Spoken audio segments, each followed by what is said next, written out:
Hi, welcome to English Composition. I'm Michael Cheng. I'm with Cher Chen today. 各位同学，大家好，欢迎来到英文作文课程。在我身边的是郑老师，我是 Cher。And today we will review the pre-writing process. 好，在这个单元之中呢，我们将要为各位同学复习一下写作前的前置作业过程。And pre-writing is the preparation that you do before you begin writing. And here you come up with ideas and information to write about. And pre-writing is also important because it's much easier to write a complete essay if you have a well-designed plan before you start writing.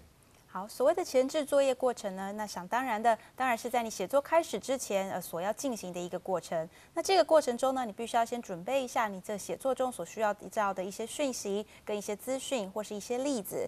那当然，这个前置作业过程也是非常重要的哦，因为呢，当你在一开始写作前就已经想好一整套完整的计划，这样呢，在写作的过程中就可以非常省时且省力了。Right, now, let's talk about some problems that you may have as you're beginning to write. So sometimes as you're writing, you feel stuck on your first sentence and you just don't feel like that sentence is good enough. So you try to keep writing it and rewriting it, but you really don't go anywhere and you feel like you don't accomplish anything. 好，那身为一个新手的写作者呢，你可能常常会犯的一个错误，就是当你一坐下来，拿起笔，你就想要开始写作了。那有些时候呢，你可能会觉得，才写了几个句子就有点卡住了，怎么改怎么写都没有办法写到一个我觉得满意的句子。那这个时候呢，到最后就是白白的浪费时间，什么都写不出来。Now, in order to get over this problem, writers have to realize that writing is a circular process. 好，那为了呢要避免刚刚我们讲的这种状况的发生哦，每一个写作者应该都要体会到，写作其实是一个循环的过程。And so you don't begin writing by writing your first line and just keep writing until you get to the end of the essay and end up with a perfect piece of writing. A more effective writing process is to work through your essay in cycles. 好，其实呢，你是不太可能从一开始写作第一行就能够一路顺顺利利的写到最后一行，然后完成的。那其实呢，多数的写作呢，都会是在一种不断循环、不断的返回、不断的去修改的过程中去进行的。And first, what you want to do is come up with ideas for your essay. 好，那你首先会想要做的呢，应该是先想出关于这篇文章的一些想法。And then you create a general frame for your essay. 好，那接着呢，你希望去建立关于这篇文章大致上的一个轮廓。Next, go back and add more details. 接着呢，你可能就会回头，再在这轮廓之中加入一些细节。Then start writing a basic draft. 那接着你就可以开始写作最基础的一篇草稿了。And after this, you go back and polish the essay by improving the writing. 好，那当然在这之后呢，你还必须要再回头去润饰这篇文章，然后让这篇文章呢变得更好。Now, this writing process is especially important during the second semester of this course because we're going to be working on longer essays. 好，这样的写作过程呢，即使呢我们在这个第一个学期已经提过了，但在现在这个学期它是越来越重要喽，因为现在开始我们要学习去写作比较长篇的文章了。And to come up with a logical and well-organized essay, it's even more important to properly plan out your essay and you plan out your entire essay before you begin writing. 好，那既然我们要写作比较长篇的文章那你希望能够写出一个架构清楚非常完整的短文的话，在写作前的这个准备呢，就变得更加重要了。Now let's review the major steps of the pre-writing process. 好，现在呢，让我们一起来复习一下写作前置作业的几个重要步骤。Now, the first thing that you need to do is get some general ideas about the topic that you want to write about. 好，你该做的第一件事情呢，就是针对主题找出一些具有概括性的想法。Then you should develop a clear focus for your topic. 好，接着呢，你必须要根据主题发展出一个清楚的一个焦点。And finally, you'll organize your thoughts into a logical outline. 最后呢，把这些想法转换成一个有系统组织的大纲。And in this unit, we are going to choose a topic that might be familiar to you, which should be easier for you to come up with some general ideas in advance. And it's something that you're not going to have to do a lot of further research on. And so what we're going to write about is not about you particularly, but we're going to ask you to write about your favorite relative.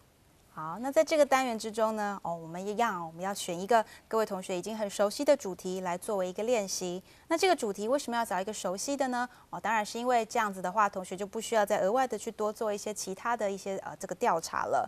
那所谓的这个主题呢，我们今天要写的并不是关于同学您自己哦，我们今天要来写一写你最喜欢的亲戚。All right, so now one way to get some general ideas about your topic is by brainstorming.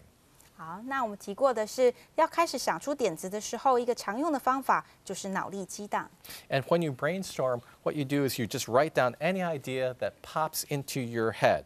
You don't need to worry about if the idea is a very interesting idea, or if it's a less interesting idea. You just let as many ideas flow through your head as you can.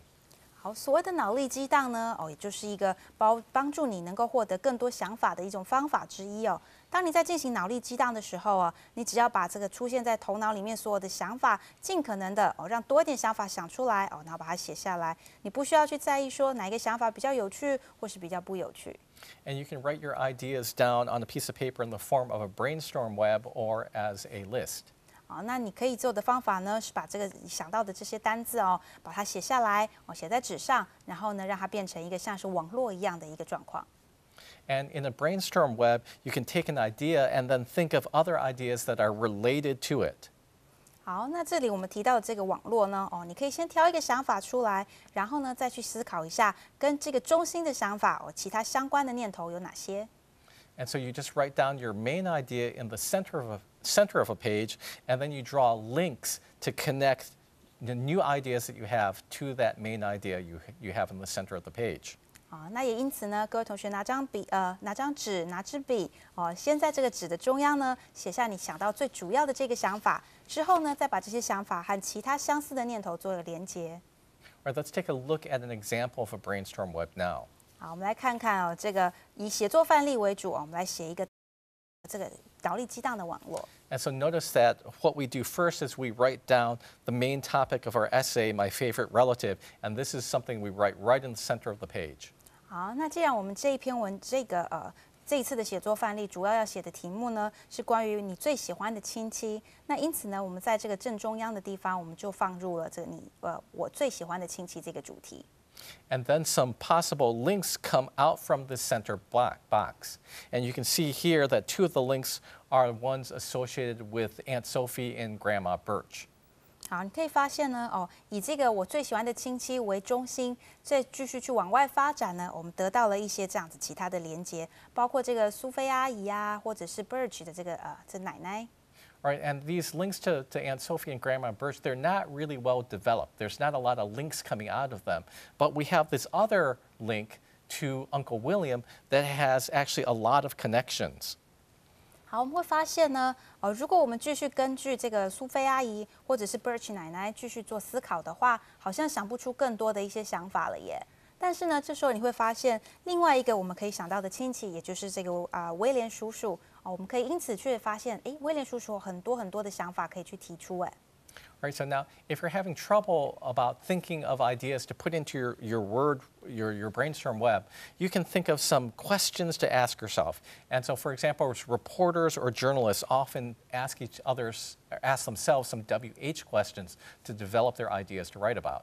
好，那如果说在画刚刚这个脑力激荡的这个网络的时候，你觉得有点困难，实在想不出来该写些什么的话呢，其实你也可以问自己一些关于这个主题的问题，来帮助你去思考。那像是记者他经常会想一些这个 WH 开头的问题，来帮助自己去思考、去架构。那这些问题呢，我们先来跟各位同学介绍一下。Right, so one question that you can ask is, who was involved in the event? 好，你可能可以问到的问题是，有哪些人参与到这件事情呢？ Another question could be, what happened? 好，另外一件事则是，发生了什么事呢？ Or, when did it happen? 或者是何时发生的呢？ Where did it happen? 在哪里发生的？ How did it happen? 是怎么样发生的呢？ And one last WH question is, why did it happen? 最后一个问题可以问到的是，为什么会发生这样的事情呢？ And if these WH questions aren't enough, we have some other questions that you could also ask yourself during your brainstorming process. 好，如果你发现这些 WH 的问句还是不足以让你想出更好的想法，那以下呢还有一些其他的问题可以帮助你进行脑力激荡。You could ask yourself, what is your opinion of the topic? 你可以先问问自己，对于这个主题的看法是什么呢？ Or, what do you know about your topic? 你也可以问自己说，关于这个主题，你知道些什么呢？ Or how do you feel about your subject? 对于这个主题，你有什么样的感觉呢？ Or does the idea make sense? 这个概念合理吗？ Next one is, do you think it will succeed or fail? 你觉得这样的论点会成功还是会失败呢？ Or what is special or unique about the subject? 这个主题有什么特别不一样的地方吗？ Or what can you do to make the situation better? 要怎么样做才能够让状况变得更好呢？ And then one last question is, what do you want to change? 最后一个可以问自己的问题是：你想要改变的东西是什么呢？ All right, let's take a little bit of a break now. We'll be back with more English composition momentarily. 好，我们现在先休息一下，待会儿回来呢，我们会继续为各位同学做讲解。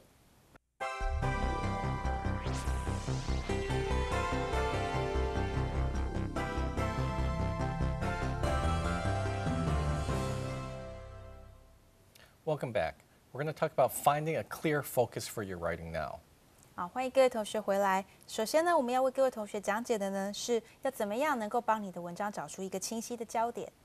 All right, so now, once you have a general idea about the topic that you're going to write about, you have to find a clear focus for your essay.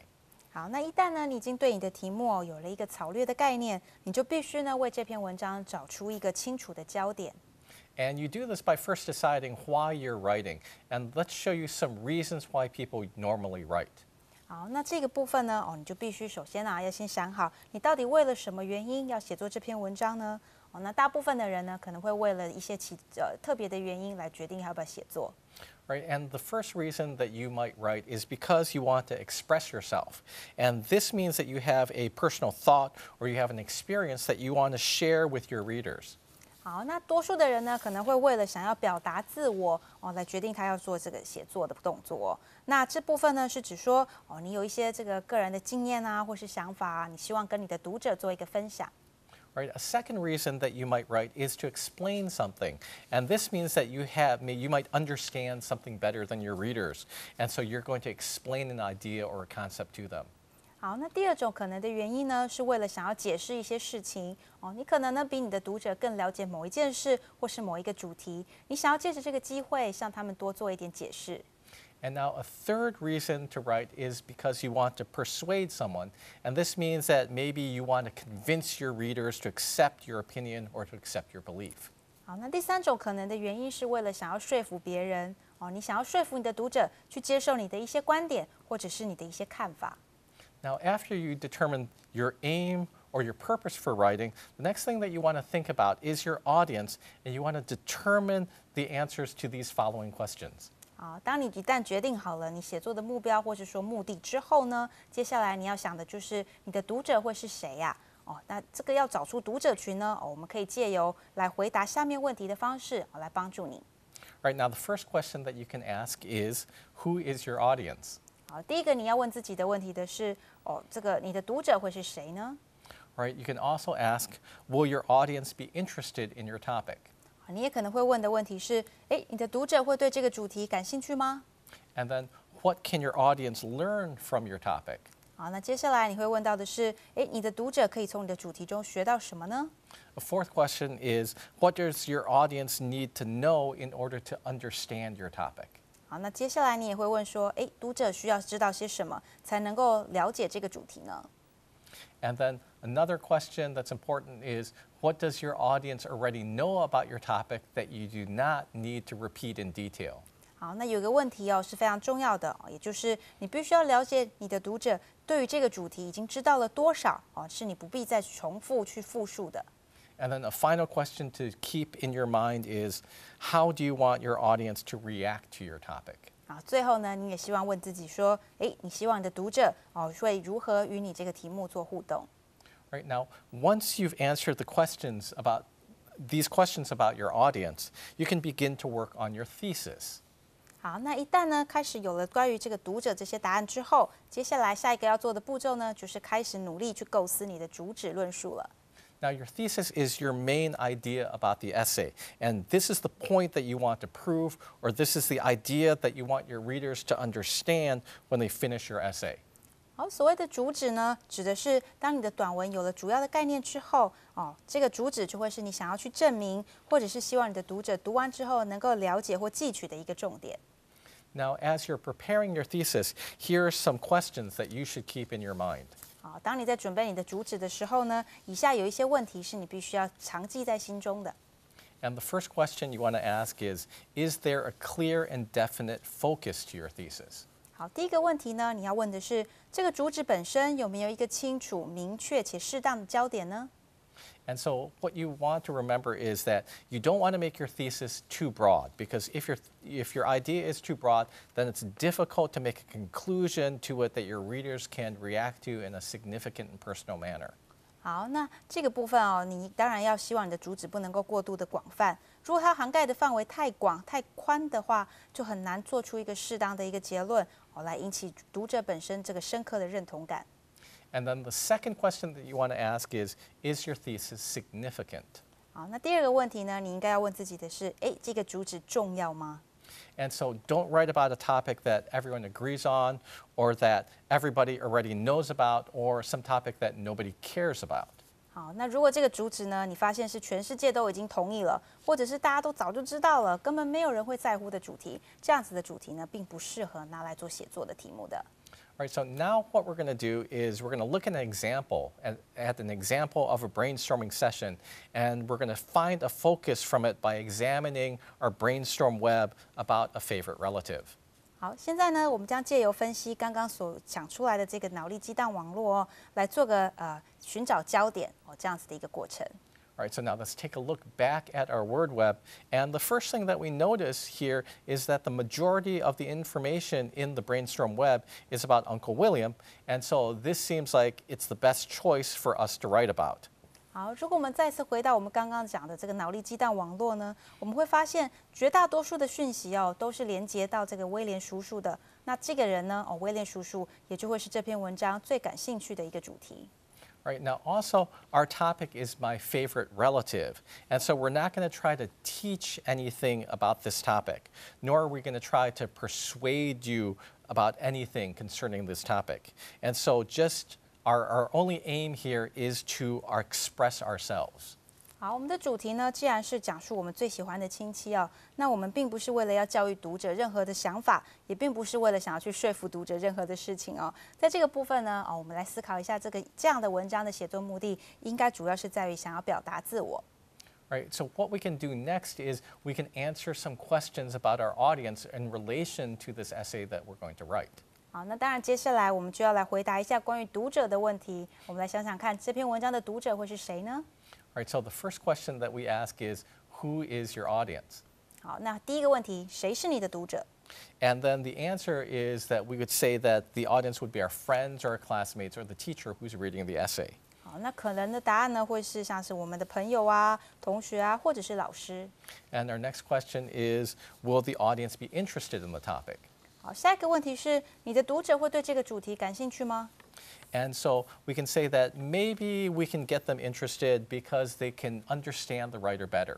好，那我们在心中猜测哦，那可能会吧，因为呢，这些人呢，像是朋友、同学或是老师啊，他们都可以借由读这篇文章来更了解作者。 All right, our next question is, what can your audience learn from the topic? 好，那下一个问题是，你的读者可以从这个主题中学到些什么呢？ And so what they can learn is about the qualities of persons very special to the writer. 好，那想当然的，这些你的读者呢，可以学到关于这个特别人物的一些很特别的人格特质。 And then the next question, what does your audience need to know or to know to understand your topic? 下一个问题问到说，你的读者需要知道些什么，才能够让他们了解这个主题呢？ And so maybe if they know something about the family background of the writer, they can understand this topic more easily. 好，那我们可以想象哦，如果说这些读者能够对于这作者家里的这个背景状况有更深入的了解的话，他也许对于这个主题就能够比较能够感同身受了。All right, and then the next question that we have is, what does your audience already know about your topic that you don't need to repeat in detail? And then our answer would be nothing. There's nothing that you know already about the person's family. 好，那接下来问到说，关于读者有没有已经知道了一些内容哦，你不需要再重复的。那事实上答案是完全没有哦。All right, now this question is also not that relevant to us since the purpose of our essay is to express ourselves. And so this question about what does your audience already know, this is much more important for an essay that's trying to teach you something. 好，那像这样子的一个问题呢，刚好和本篇这种为了表达自己而写作的文章呢是没有关系的。哦，像这样的问题，应该对于为了要教育别人或是说服别人的文章来说是比较重要的。All right, now let's go on to question 6. It says, how do you want your audience to react to your topic?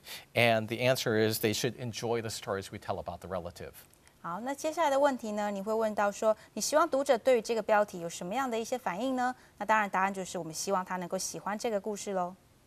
All right, let's take a break now. We'll be back in a few moments. 好，我们现在先休息一下，待会回来我们再继续做讲解。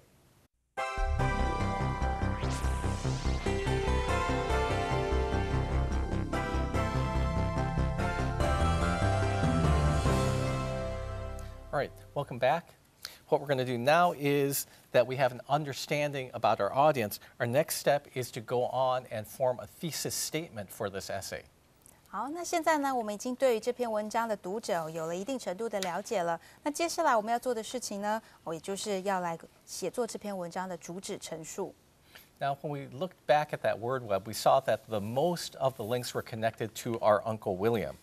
And also, when we looked at the word web, we saw that a lot of the links were associated with the word unusual. 好，那如果再回忆一下刚刚看到的这个脑力激荡网络，我们会发现呢，不只是这个威廉叔叔是拥有最多的延伸连接的这个节点哦，那同时呢，这个节点之中又属这个 unusual 不同于常人的这个字呢，是有最多的例子的。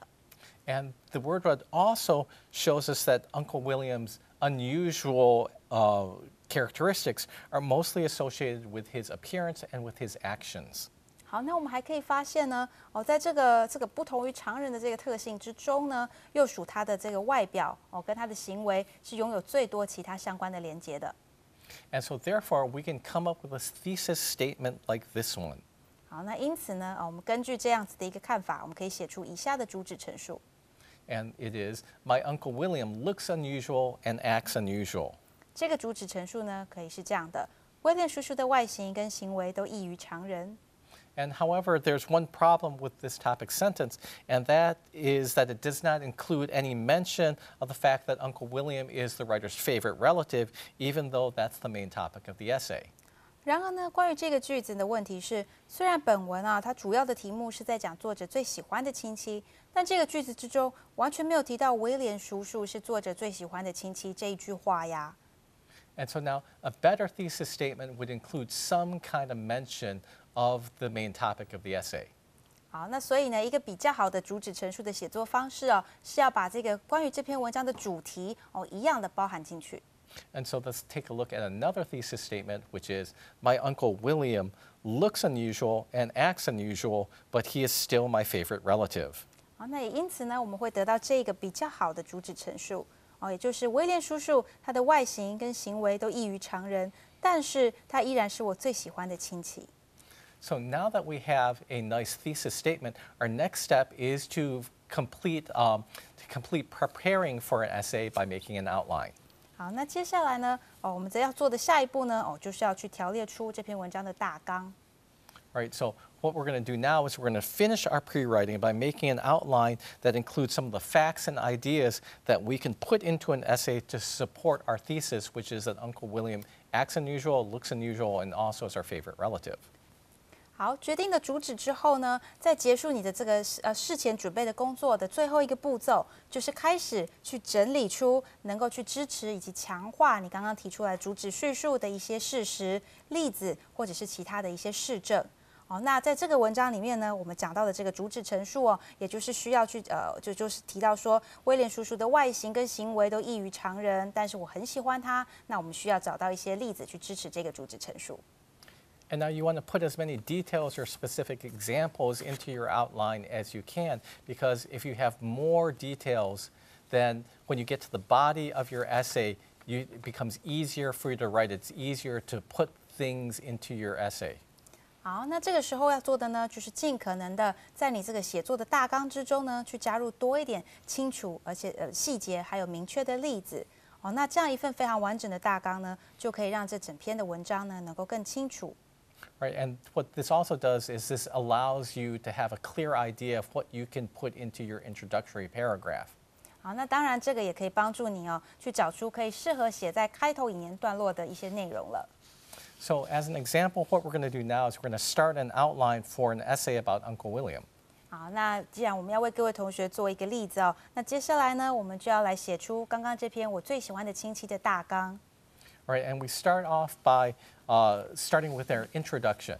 And so then there's going to be some background information, but you don't need to have that right now. You don't need to know what background information you're going to put in now. The main thing to know or the main thing to put into your introduction is the thesis statement. 好，那这个时候我们可以看到，在大纲的最一开始，当然我们会放入的就是这开头引言的部分。那开头引言之中，通常会包含两个重要的一个这个成分，一个呢也就是背景的资讯，另外一个就是主旨陈述。那在这个时候呢，先不用急着去找出背景资讯哦，我们先把主旨陈述放上去，也就是我们刚刚陈述给各位同学的这个句子。And you can see from this thesis statement that it has three main parts, and it's that Uncle William looks unusual, he acts unusual, and then he's still the favorite relative. 好，我们可以在主旨陈述中看到三个重点，一个就是他的外形异于常人，再来就是他的行为异于常人，以及他是我最喜欢的亲戚，这三个重点。And so from the three parts of this thesis statement, we can go on and create three different body paragraphs that are based upon those three ideas. 好，那因为呢，刚刚主旨陈述中提到了三个重点，那也因此我们可以衍生出三个所谓的这个主体段落哦，那分别去陈述这三个重要的重点。So you can see body paragraph 1 is about how he looks unusual, paragraph 2 is about how he acts unusual, and the third body paragraph is details about how he's the favorite relative. 好，那分别呢，我们会看到第一个这个主体段落讲述他的长相，第二个主体段落讲述他的行为，第三个主体段落只是陈述为什么我很喜欢他的原因。And so we're not going to worry about the conclusion now, but then what we can do is now we can go back and we can start to add details about the body paragraphs. 好，我们现在呢还不需要去担心在结尾的部分哦。我们现在应该要做的事情是回过头来再来看看这个主体段落的部分，可以再加入哪些细节呢？ And so now you can see here we have a more complete example of an outline. And so over here we start off by adding some more background material about the kind of relatives that you have. 好，那我们现在可以看到加入细节的部分哦。现在呢，在背景资讯的部分，我们可以加入一些关于作者的亲戚的一些资讯。And then we still have the same thesis statement. 好，那当然主旨陈述是不变的。Right, but then what we do next is we add some details to the body paragraphs. 好，那现在可以看到主旨陈述的在后面这个主体段落的部分呢，都加入很多的例子喽。And so you can see in the body paragraph 1 about how he looks unusual. We add some specific details such as he's tall and thin and that he has a bald head and he has ears that wiggle. 好，我们可以看到例子啊，包括说他的长相是又高又瘦啊，然后有一颗秃头，一大把胡子，那还有呢，他有一个这个很好笑的一个耳朵。And so we continue this process with the next two body paragraphs, adding details. And then when we get down to the conclusion, you can see now we have some more ideas in the conclusion. 好，那当然，其他的两个主体段落也是用一样的方式去举出一些例子。那我们一路往下呢，到达了这个最后结尾的部分。All right, so let's talk about the homework. And so what you should do is review the material in this unit, and then the main thing that you need to do is you need to start preparing your own essay about a favorite relative.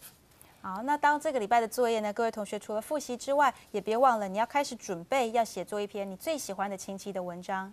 And so start brainstorming. Think about a relative that you want to write about. 好，那当然要先进行一段脑力激荡，好好的再陈述一下。All right, thanks for joining us this week for English composition. We'll be back again in another week. 谢谢各位同学今天的参与，我们下个礼拜再见。